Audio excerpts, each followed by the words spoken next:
Welcome back, everyone. This is Preparation H. I'm Squatch, and there's been some rather concerning developments with the project in the last 24 hours. Quick recap of what has happened since we last spoke. I gave the engine an initial degreasing so that I could take some pieces off without dirt falling in where I didn't want it. The plan was to do a general reseal on all the easy to access gaskets and then scratch down for paint. While I was at it, I decided to pull the oil plug and let the oil drain out of the pan all night so that we wouldn't have much for residual, because I was going to pop that pan off as well, put a new gasket under there. And when I cracked the plug, I found antifreeze coming out. Not a lot, but it was most definitely antifreeze, and this engine has never had a problem with that.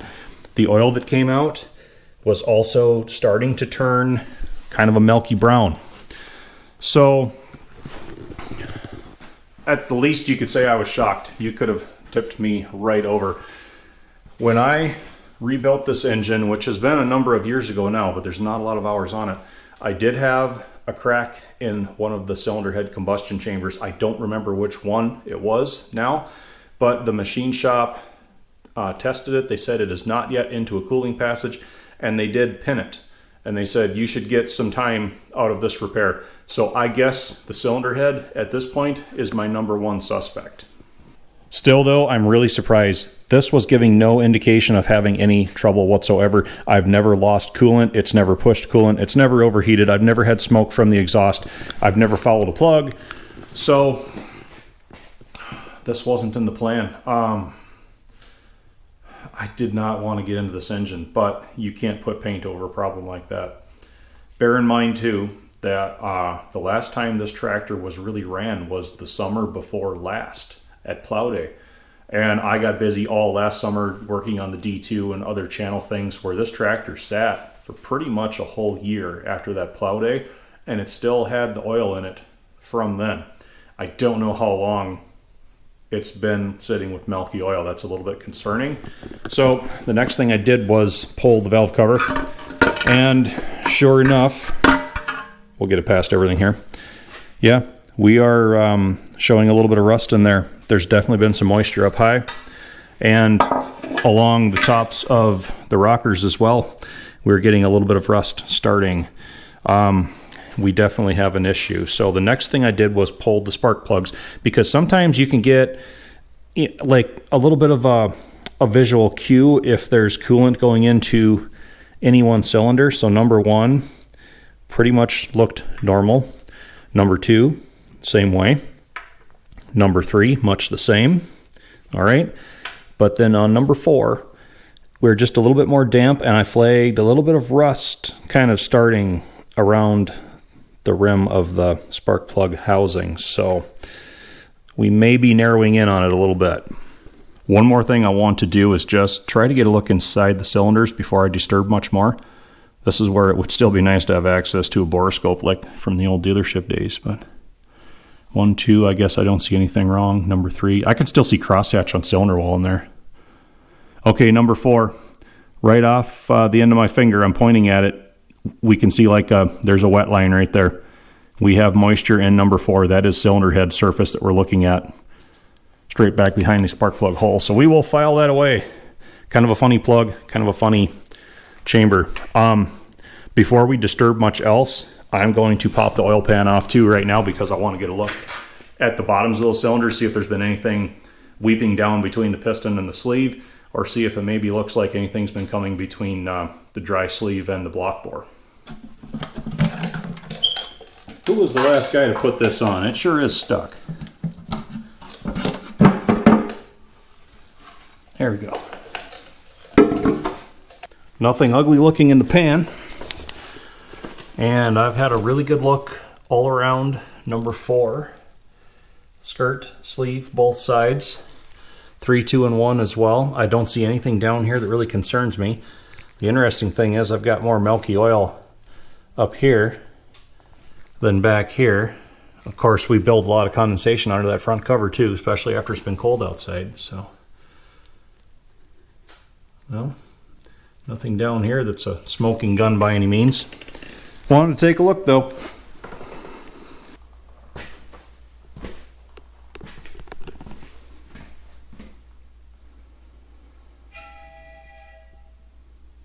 I was fixing to have a dramatic moment, and then that happened. So, dramatic moment is over. I'm taking the cylinder head off. I need to have a look in there. Keep getting interrupted. It's just a machine anyway. Nothing to be scared of. Wow!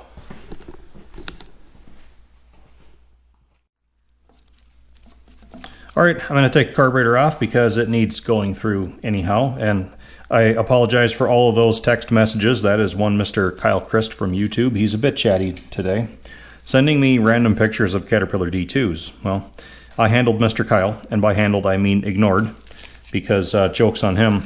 I already know what Caterpillar D2s look like. Manifold next, and this is an aftermarket one I purchased when I rebuilt this tractor last time, and I haven't been entirely happy with it, so I have a good reproduction to put on now. And we might as well finish up on this side by removing the governor, control, pivot, and bracket. That has to be out of my way as well. Thermostat housing now.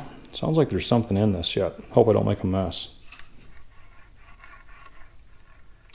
Yeah, we're gonna make a mess. Oh, not too bad of a mess. This little breather jumper line can come off next. There we go. Finally up top now, we can take this breather tube off, and that little jumper breather tube that we took off the front of the cylinder head feeds this one. This one has a little hole in it where it can draw any kind of vapor from up here, and then this end of it goes to a fitting on the back of the head, which goes to a line that goes into the air cleaner, and it's recirculated into the engine. Kind of a positive crankcase ventilation system, an early one anyway. And I've got all the rockers loose, so we might as well pull all of those out. You need to watch. We have this little jumper tube right here. I believe that's oil supply. Goes into those, and that's just a press fit, light press fit in the head, so you just don't want to damage that. The push rods can come out now, and I'm one of those people that keeps track of their position. I know people that do, and I know people that don't, and all of the tractor engines all run just fine. So I don't know how critical it really is, but I just have an OCD way about me that, you know, says put everything back where it used to be. I just keep poking them into this piece of cardboard that has all the numbers on, showing where they came from.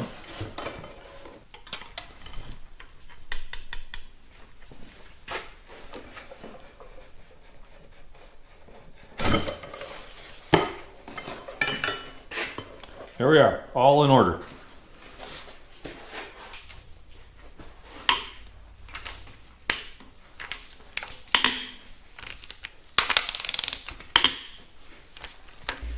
All right, are you ready for it?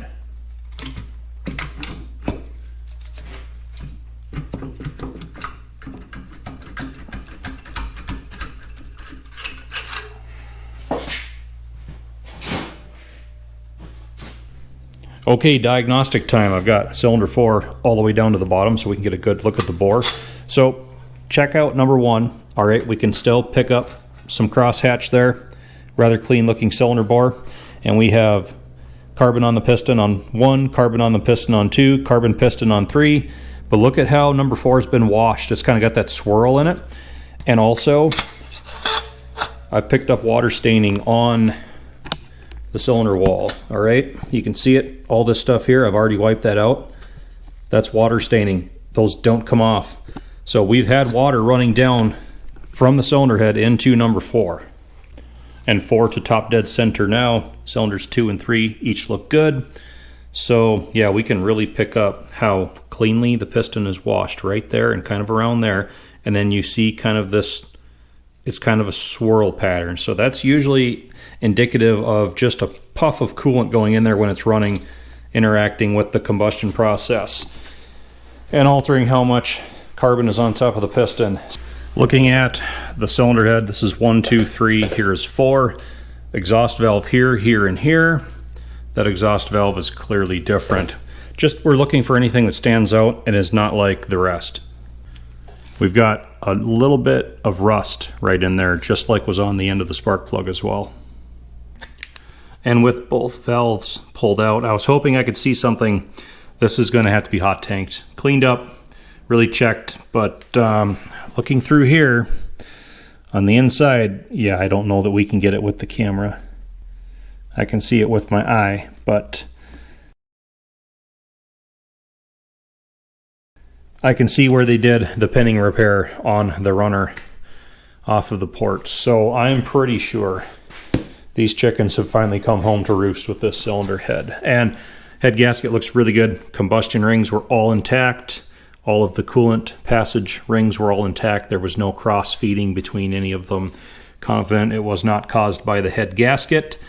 So for the guy in the last episode that said he was not even going to take the clutch off, he's went and got the engine stand so that the clutch and flywheel have to come off, so that the engine fits on the engine stand, so that he can just get all kinds of crazy with that. We might as well go full bore, roll it upside down, have a really good look at everything. Bearings, cam, tappets, front main, rear main, front cover.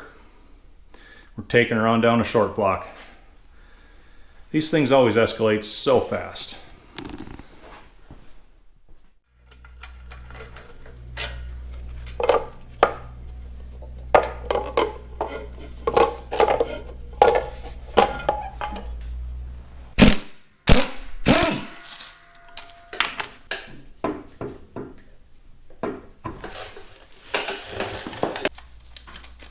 Got to reseal the governor anyway. Been seeping a little bit.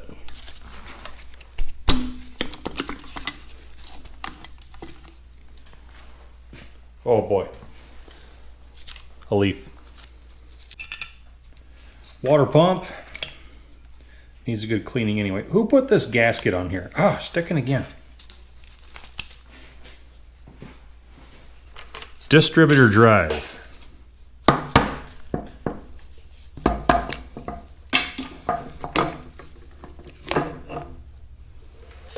Oil filter.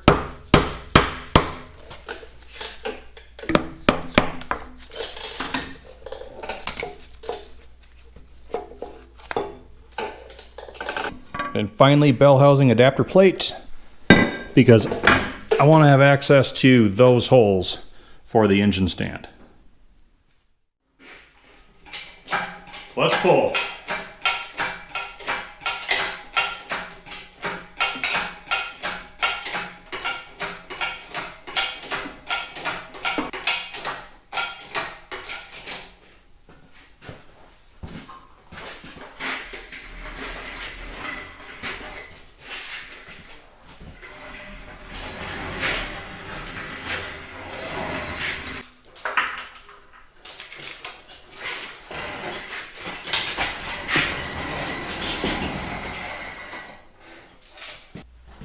Let's take it the rest of the way.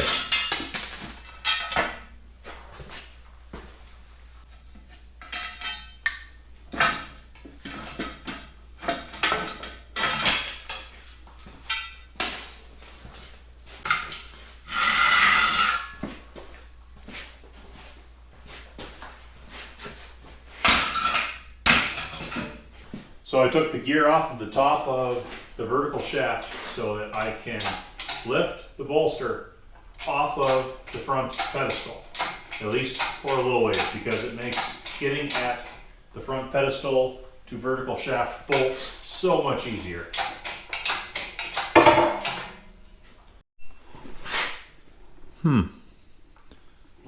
I think I can just about get that off of there. Let's see how high the hoist goes.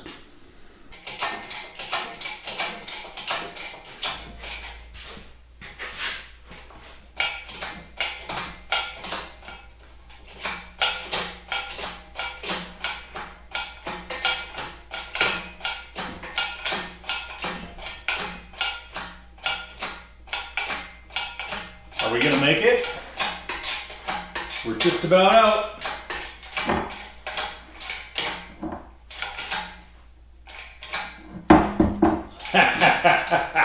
Look at that.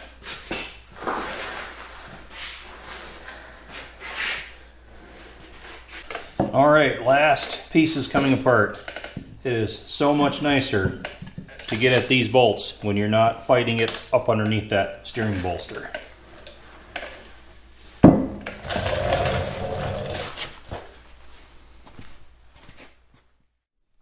Well, everyone, once again, an astounding amount of progress in a day, but it still feels like we went backwards at the end of it. I never anticipated seeing the engine like this. I'm still just floored that I drained that nasty looking watery oil out of this. It's never looked like that ever. I had no indication that there was anything wrong. But if that cylinder head is cracked, which I'm 95% sure it is, I'll be on the hunt for cylinder heads come Monday. I don't have any other spares here. I do have a complete engine gasket set on hand though, so we can continue taking that down to a short block. And if nothing else jumps out at me, I think I'm going to start the reseal process on it. So yeah, assuming I can find a cylinder head, then the next question becomes, can I find a place that can recondition it for me in a reasonable amount of time? Because there's really nothing left for machine shops around this area that want to take in work like this. Or if they do, it's about 6 months, because the tractor hobby restorer is the absolute last on the list, lowest priority. So we've got some wild cards come up ahead of us. But thank you everyone for watching. All in all, pretty good day in the shop, and I don't mind working on these Farmalls, especially this tractor. I can't wait to see it back in proper form. So hope you all tune in again, and I hope we're done with the surprises.